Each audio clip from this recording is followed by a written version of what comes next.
When I had the subframe out on my Mini for a dozen other little fixes, I decided to do the suspension as well. It wasn't broken, just 21 years old, a bit crusty, and clearly tired. But once the spanners were out, it turned into one of those, while I'm in there jobs that never really ends. I started simple, clean up the frame, freshen the bolts, new bushes, but you know how it goes. One thing led to another, and suddenly I was ordering Powerflex bushes, Bilstein B for shocks, new steering pipes, fresh paint for the subframe, and a few new toys. And by toys, I mean tools, spring compressors, bigger breaker bars, torque wrenches I absolutely needed. The sort of stuff you buy telling yourself it'll save money next time. It didn't help that half the bolts looked like they'd lived at the bottom of the English Channel, so every quick fix turned into an archaeological dig. It wasn't one big weekend, either, more like a month or two of evenings and Saturdays, working through rust, rain, and the occasional regret. I repainted the subframe so it wouldn't rust again and managed to ruin a perfectly good pair of jeans in the process. By the end, the Mini wasn't spotless, but it was solid, new suspension, fresh paint, and a slightly wiser owner. Learned loads, spent far too much, bought half a toolbox, and I still haven't had the alignment done. That's the thing about suspension, even when you do everything right, there's always one more expense waiting for you. Looking back, a garage could have done the same job in a couple of days with their tools and a ramp. But then again, I wouldn't have learned half as much, or ended up with half as many new toys. That's the real suspension money trap, you either pay in money or in weekends, and sometimes, both.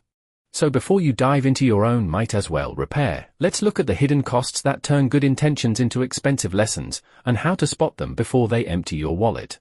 If this sort of real-world car talk helps you out, hit the like button. It tells the algorithm you prefer honest advice over clickbait car reviews.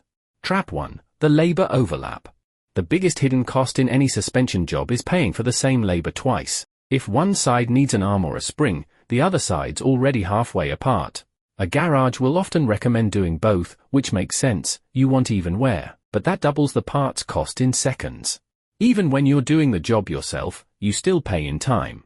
Dropping a subframe, changing one bush, and then realizing you should have done the others while it was out, that's a weekend you'll never get back. Trap 2. The rust tax. Older cars love to add a surprise. A seized bolt, a rounded nut, or a corroded mount can turn a simple job into an odyssey of snapped fasteners and colorful language. What starts as just shocks becomes new drop links, new mounts, and maybe a replacement control arm because the old one wouldn't let go. In a workshop, that's an hour or two of extra labor. On your driveway, that's another weekend. The rust tax doesn't appear on any quote, you only discover it when the breaker bar comes out.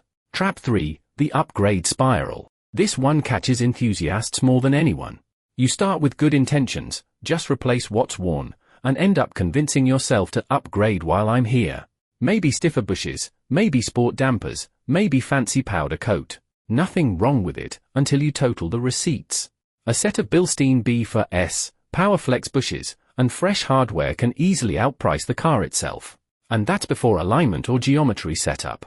The upgrade spiral is sneaky, each decision makes sense on its own, but together they empty the wallet. If you're into honest, budget-friendly car advice like this, hit subscribe so you don't miss the next video. We've got plenty more ways to save money, or at least waste it more wisely. So, how do you avoid these traps? First, be realistic. If the car's over 10 years old, assume every suspension bolt is fused to the chassis. Factor in new hardware, alignment, and a bit of extra labor before you even start. Second, plan jobs in stages. If you're refreshing suspension, do it all in one go rather than piecemeal. You'll save time, tracking costs, and a lot of frustration. And third, know when to call it. Some jobs make sense on the driveway, others are better on a ramp. Paying a professional for the awkward bits can actually save you money compared to a month of wrestling seized bolts. Because that's the truth of budget car ownership, it's never just the parts, it's the time, the tools, and the lessons along the way. I don't regret doing the Mini myself. I learned more in those few weekends than in a year of normal driving. But it proved one thing, cheap cars aren't always cheap once you start chasing perfection. So if your suspension looks fine and you're tempted to freshen it up, maybe wait until it's actually knocking. Sometimes the best way to save money is to leave working parts alone. That's suspension money traps, real stories, real costs, and the balance between pride and practicality. Thanks for watching. If you found this useful, check out another episode in my Real Cost of Cheap Cars series. Every one of them's packed with real-world examples of how small issues turn into big bills. And remember to subscribe so you don't miss the next video.